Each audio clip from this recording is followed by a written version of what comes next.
So I've got like a million crazy things to show you in this video, as many people in the UK are essentially reaching full revolt against their government. But let's start with this clip that I showed very briefly at the end of yesterday's video for anyone who may have missed it, because this one is just hilarious. Captioned, "He says UK was built by his ancestors." The reason why you're here today is because of what your people did to my people. You don't do anything for this country. You're a disgrace. You're a disgrace. So mad. The reason why you're in the streets, these streets were built by my ancestors. Oh my gosh, bro. By my ancestors. Why does he sound like a movie villain? Yeah, like I said yesterday, this guy is living in his own headcanon. The counter-activist group, Stand Up to Racism, has once again responded in kind with their own protest, so to speak. It's really funny how these people claim to be against fascism, by the way, when they're constantly teaming up with the police force in the UK. Let's see what they got to say this time. We are black, white Muslims, black, white Muslims, black, white Muslims, and we choose, and we gain, and we try. Say it loud, say it clear. Refugees are welcome here. Say it loud, say it clear. Every single time I watch one of these clips, I always say the same thing, which is, how do they come up with the most lame sounding slogans possible every single time? Like, they're constantly one-upping themselves with that. Refugees are welcome here. Refugees are welcome here. Refugees are welcome here. Oh my gosh, man. You know what? If they care so much about these migrants, they should start offering up their houses for the migrants. That way they're not all stuffed up in these hotels and people want them out anyways. There you go. These so-called activists, who are very fake people, should go and offer their homes up, like I said. But of course, they'll never actually do that. Their whole slogan is also just overt manipulation and gaslighting. The whole, like, refugees are welcome here. A lot of these migrants are illegally coming over to the UK, and they're not actually refugees. They're not actually asylum seekers. They're lying about that, saying, oh yeah, I'm fleeing persecution to try and game the system. And many of them have been caught lying about this, and the government still turns around and supports them anyways. We've seen statements from judges admitting this. And later in this video, in about 2 minutes specifically, I bring that exact point up again, so I apologize for the redundancy, but it does bear repeating. Which takes us to this tweet. Labour has finally admitted they believe the rights of illegal migrants are more important than the rights of local people in Epping. There you have it. Shame on them. Quick fix. We will sort it. Your sort lawyers, it, under your be a quick guidance, fix. have said in terms that the rights of asylum seekers are more important than the rights of local people in Epping Forest. Would you at least acknowledge that that is what they will hear? And it's up to you. Ministers can say, we agree with that, or we don't agree with it. You can't simply say, let's balance things. Do you agree with what your lawyers said, or don't you? Yes, of course we do. That's the end of the clip. So yeah, I would like to see what comes next. The clip ends a little bit early, but at the same time, that is plenty context to see that, yeah, indeed, she's claiming that the rights of these asylum seekers are more important than the rights of the citizens living there. And like we discussed previously too, for the record, a lot of asylum seekers got caught lying. They did not actually fit the definition of seeking asylum. Like, they were not political refugees. They were not fleeing war, persecution, etc., etc.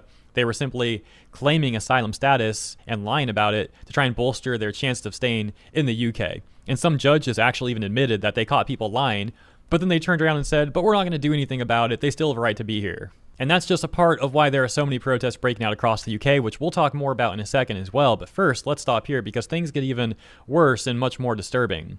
I'm just going to read the first few paragraphs here and the headline. Daily Mail had said, furious Epping locals vow to stop paying council tax after High Court ruled asylum seekers can stay at controversial hotel. Angry residents living near an Essex migrant hotel say they will stop paying council tax after the High Court ruling allowing the asylum seekers to stay. The Bell Hotel in Epping became the epicenter of protests that swept the country last month after a migrant boarder was accused of essaying a girl with the age redacted for the sake of policies here. You can look this up. I'll tell you what, I'll give you a simple math equation. If you take like 28 and divide that by 2, yeah, you might be spot on. There you go. Okay. The continued protest led the local council to obtain a landmark high court injunction to block the Home Office from placing any more migrants at the hotel. The ruling immediately led to dozens of councils across the country saying they too will launch similar high court bids to stop the Home Office filling hotels in their areas with migrants. But anti-migrant protesters received a crushing blow on Friday when 3 high court judges overturned the Bell Hotel injunction, meaning the 138 migrants staying there will no longer be removed by September 12th. That, of course, is just one example of many of the horrific things that have been occurring, many of which I've also talked about in prior videos. Not going to recap all that horrific stuff here, but I'm hoping you're in the loop with what's been going on, although at the same time it's disgusting, so that's the unfortunate part of being in the loop with this stuff, but yeah, you get the point. So protests continue throughout the UK, also continuing in Canary Wharf, where protesters here march through a shopping center and have some choice words for Keir Starmer right here, with this guy wearing the Starmer mask.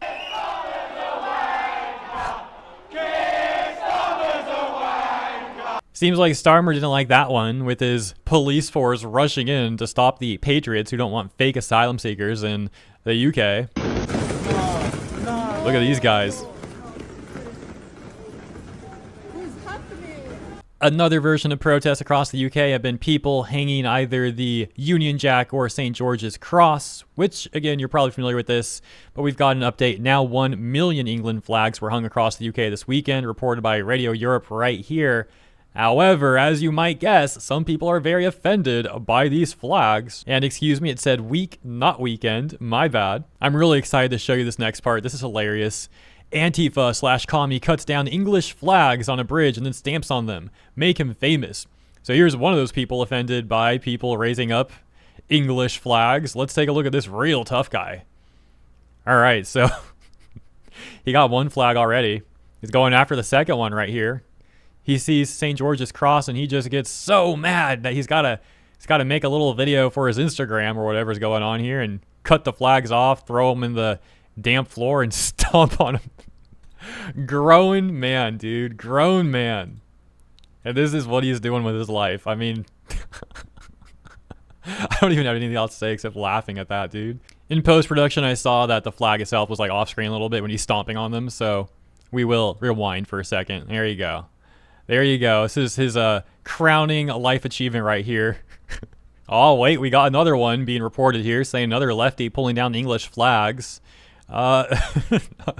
I can't wait to watch this. It's only 9 seconds long, though, but this is going to be so funny. Oh, except Twitter doesn't want to play this video. I've spent 15 minutes refreshing this page, clicking it, doing whatever I can, and like every video on Twitter works except this one for some reason. It's such a letdown, man. I'm so disappointed. Well, moving back to clips that are working, we've got this woman who was arrested for flying a British flag at an Epping council building. But it looks like the police are trying to cause a scene. Look at that! Look what they're doing! Look what the police are doing! What are they doing? What are the police doing here? Epping's finest, ladies and gentlemen.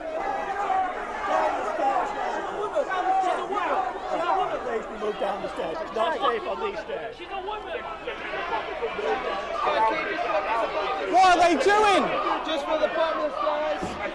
Guys, just for the bottom of the stairs, please. Have a look at this. All that over a little 4-letter word. But it doesn't end there. We've also got, wow, the British government's crackdown on offensive social media posts, and I'm sure we all know how they're defining offensive, surged to over 30 arrests daily. 30 arrests daily over offensive social media posts? Bro, what a joke. That's roughly 10,900 yearly for expressing views including anti-immigration sentiments. This isn't democracy, it's authoritarian control. Yup, that seems to be the continuation of news that we discussed about a month ago with the headline, Elite Police Unit to Monitor Social Media for Anti-Migrant Posts. And yeah, they sure are hard at work, aren't they? And we also have an update on who I believe is the same lady that was arrested a few minutes ago in the clip we took a look at, the one who was like on the stairs outside that government building. Or not on the stairs, but you know, near the stairs, I should say. Well, tweet reads, the lady who was arrested by Starmer's regime in Epping yesterday for the crime of flying the Union flag has been released. It appears that they kept her in the full 24 hours. Absolute abuse of power. 2-tier on display for all to see. And it's responding to this tweet that says, breaking, Sarah White has finally been released. Give her some love and support at these accounts. And that's apparently her right there. 1 hour ago, Prime Minister Keir Starmer himself issuing a statement on the recent raising of flags across the UK. Starmer saying, I'm proud of our flag as a patriotic symbol of our nation. Like lots of people, I've proudly got one up at home. Using our flag to divide devalues it. This response saying the post would have been just fine without the second paragraph. You so nearly did something right. Other responses including, the flag unites the English people. It divides us from strangers. It is the English flag. Deal with it. And why would it divide us, moron? If you live in this country, why would you be offended by the flag? I'm embarrassed at your rubbish attempt to lead this country, though. Look at this one. How do you do, fellow patriots? And lastly, we'll take a look at this tweet that reads, quote, using our flag to divide devalues it, unquote. How dare you assume that the people who fly our flag are doing it to divide us? They are regular Brits who love their country and hate what you're doing to it. Resign, you vile man. And that's the latest, guys. A lot of stuff to go over in this video. Hopefully I had it organized pretty well and still got through it in a pretty reasonable amount of time. As always, thank you for tuning in. If you enjoyed my coverage, please consider liking and or subscribing. All the best to our friends over in the UK.